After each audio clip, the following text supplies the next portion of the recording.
Come on, are you ready, guys?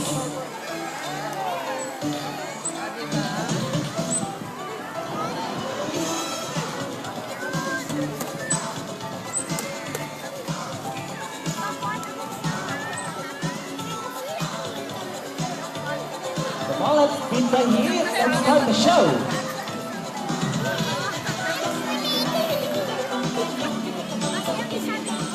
Hello, everyone!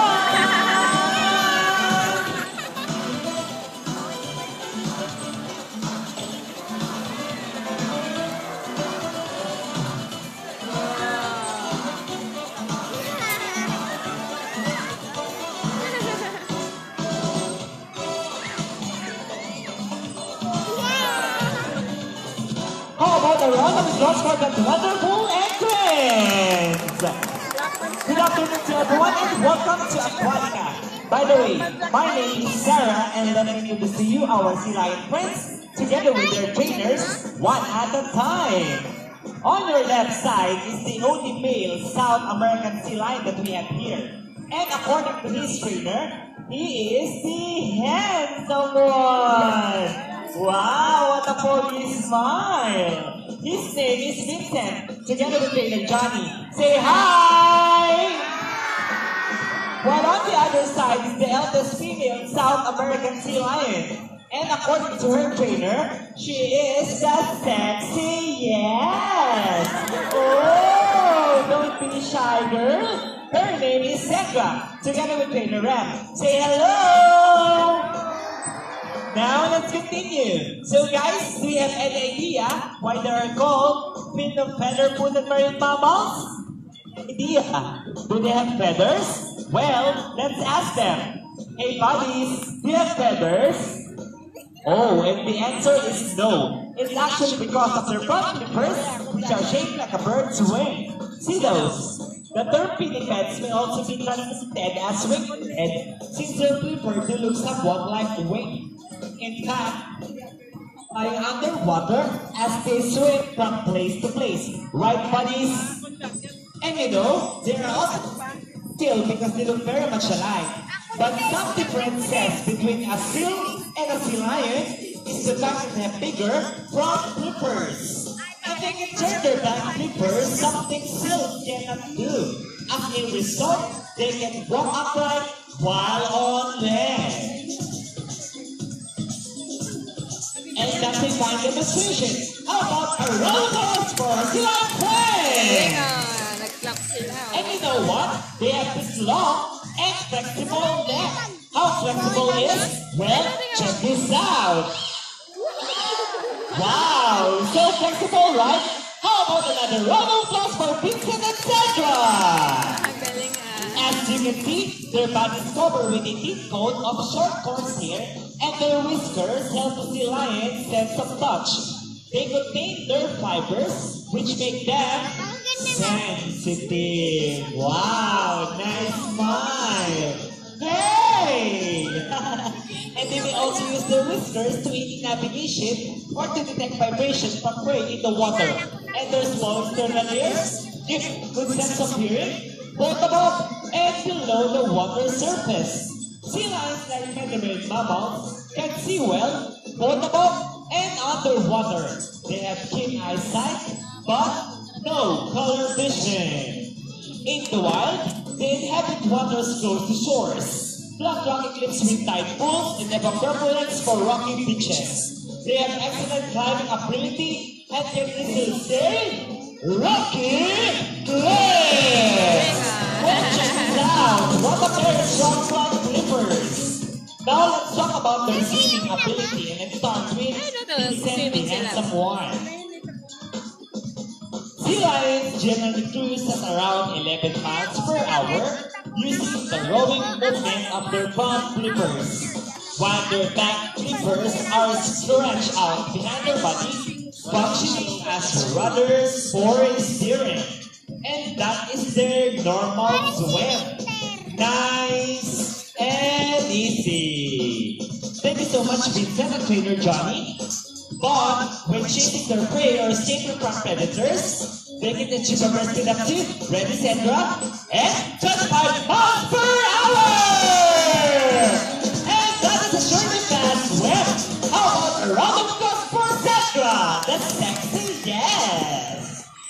one, girl. That was so fast. Girl. And another one! Palakpakan daw! She deserves it! Okay, here's an interesting story about our sea lions. Did you know that the US Navy has trained a few of them to take part in their special operations? Yes, that's right. They are able to hold their breath up to 20 minutes and they can dive hundreds of feet. Abilities that even the best Navy diver would be envious of. And since they cannot be detected by a radar underwater, they are taught to recognize and avoid underwater mine. Alright, Princess and Sandra, are you ready? Well then, salute! Now, let's march! Ready? Hop, 2, 3, 4, hop, 2, salute! Okay guys, this time, could you please join our sea lion friends in a salute? In the count of 3, everybody will salute and let's make this one loud, okay? So guys, are you ready? Yes. Come on, people of the crowd, I cannot hear you. Once again, are you ready? Well, let's start counting. 1, 2, 3. Salute, everybody. Thank you so much. Well, sea lions are also used to search and recover equipment from the water. H2O. Hey, what first, traders? We have the rings. Alright, Princess and Sandra, get those rings.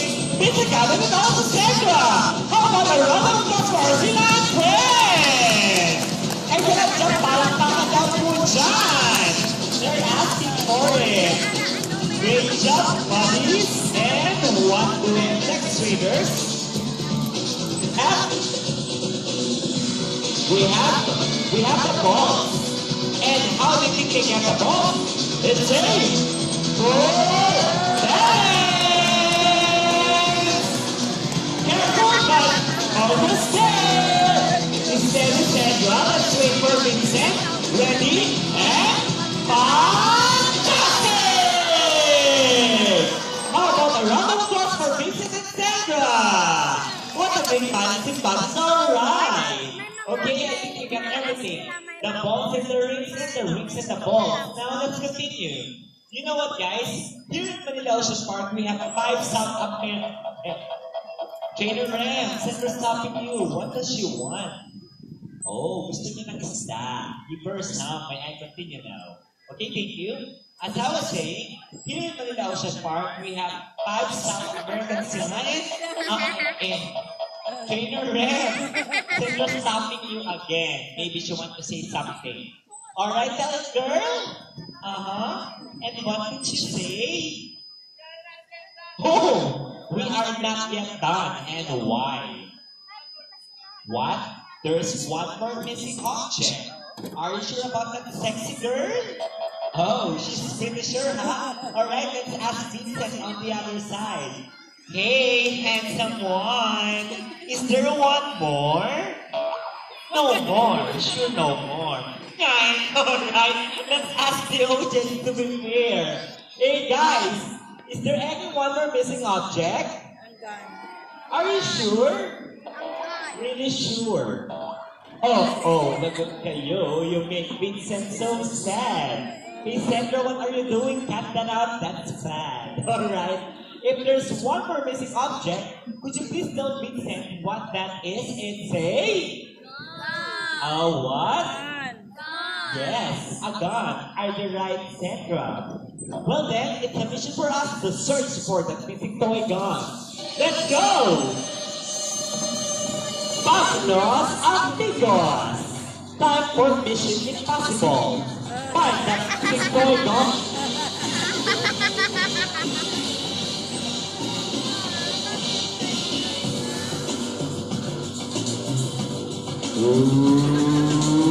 Oops. Is it there, Vincent and Sandra? Well, nothing. Keep on searching. Toy gun. Keep on searching. I said searching, not stretching. Don't scratch to our trainers, come on. Now, keep on rolling. Keep on looking. Ay, nasa na kaya yung destroy ka na yun? Alright, trainers, any silence yet? Well, still nothing? Go on, Vincent and Sandra, focus on the mission. Hey! I just know, Sandra, what are you doing? Nice one, Vincent boy, focus. Okay. Oh, you too, Vincent. Not the sea lions. Alright, trainers, any update, please? Any update? Any update, Sandra, Vincent? Did you find the missing point? Oh, Sandra, tell us. Oh, what's that? Oh, she found it. Come on, Sandra, prove it to us. Hey, Vincent, can Sandra find the missing toy gun? You don't think so? Let's wait for her. Aha! And there she is. She found it. How about a round of applause for Sandra? Mission accomplished. Oh, and another one for Vincent. Come on, guys. Parang takap pa mo for Vincent. Teacher, it's okay, boy. Better luck next time. Huwag ka na pagtampo dyan. Alright? Now we come to the part of the show. One of you will able to meet Vincent up close. So if you're willing to volunteer, all you have to do is just to raise your hand and we will choose one. I think we need an adult for this. Adult female. Because Vincent is a boy. Come on. Who wants to meet Vincent in person now? Sorry kids, we need an adult for this. While we are waiting for our guest, in case you want to know, here in Manila Ocean Park, we have 5 South American sea lions consisting of 4 females and only 1 male. And they came all the way from Chile, South America, and they just arrived here in the Philippines last July 4, 2009. And the scientific name of our sea lion is Otaria, meaning little ear flaps because of their small external ears. Okay, I think we got one. Sitting in the... Where is that lucky girl? Okay. Come on. Oh. Sitting in the outer blue bleacher. Come on, man. Please come down here. Okay. Alright, she's too far. Come on. Join me in front and meet Vincent personal.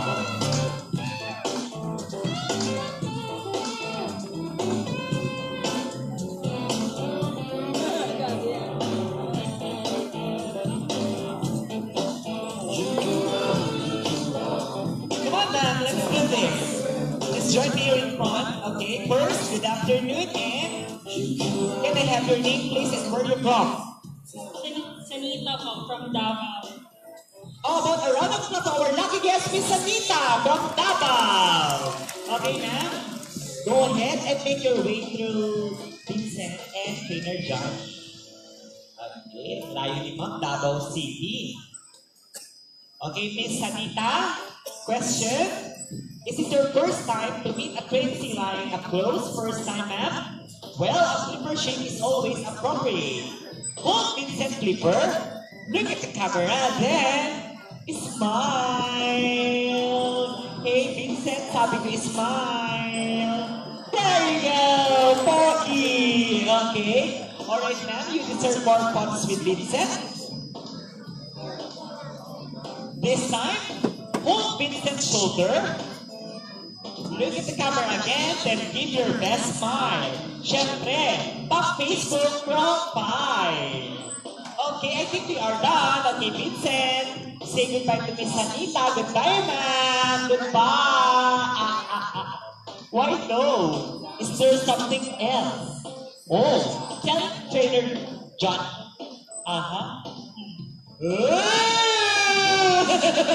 Look at that smile, man. You know what, Ma'am Sanita? Before you leave, Vincent Boy would love to give you a goodbye. Is it a kiss, boy? Oh, I think it is.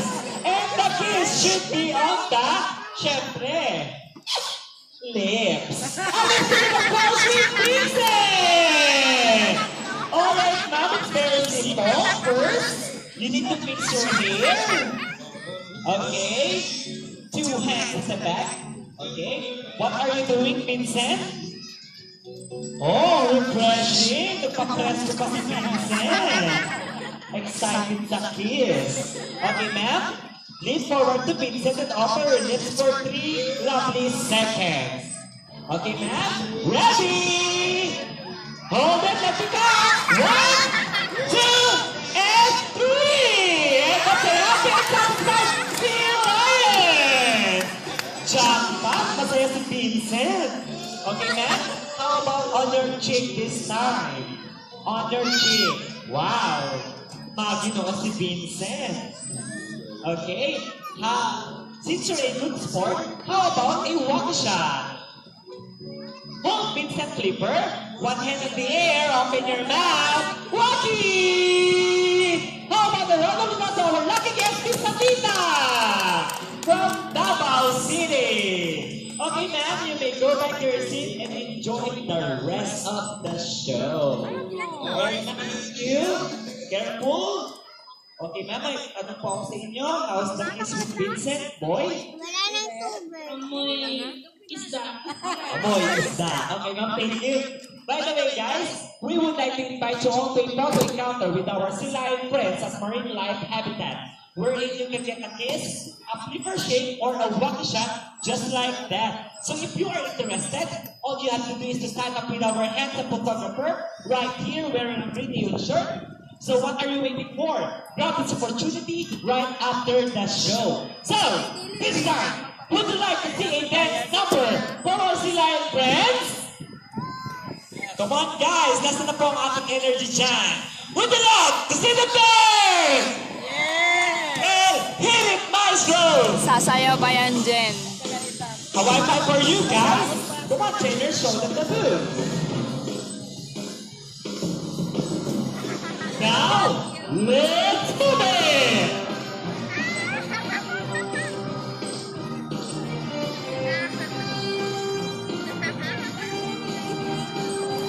Clap your hands, everybody, come on! Nice one, Zendra. Another one, girl. Wow! Amazing! Now, trainers, show them the side by side.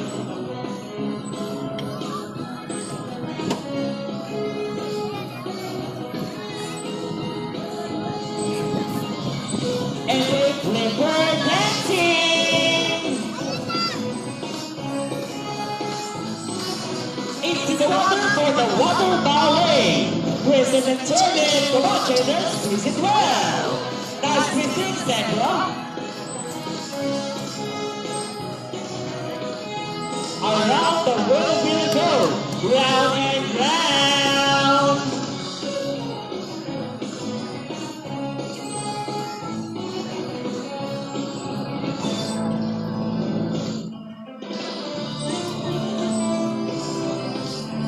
Now show them the boogie boogie dance to the bouncing pizza. Come on, stand up, shake it, pop, pop, shake it, pop, pop, bounce, pizza, bounce. Nice one, buddies. If this is your favorite part, the booty shaking. Shake those booties. Yeah! Now, keep on rolling. Okay, guys, ready with cameras. This is the best part. Stand up, show them what you got. Ready? And arriba!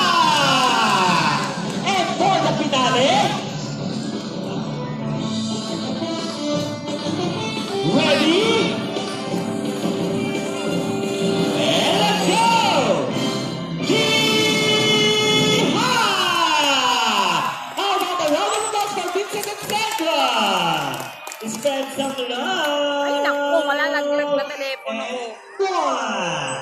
And another one for our trainers as well. Trainer Johnny and Trainer Ren.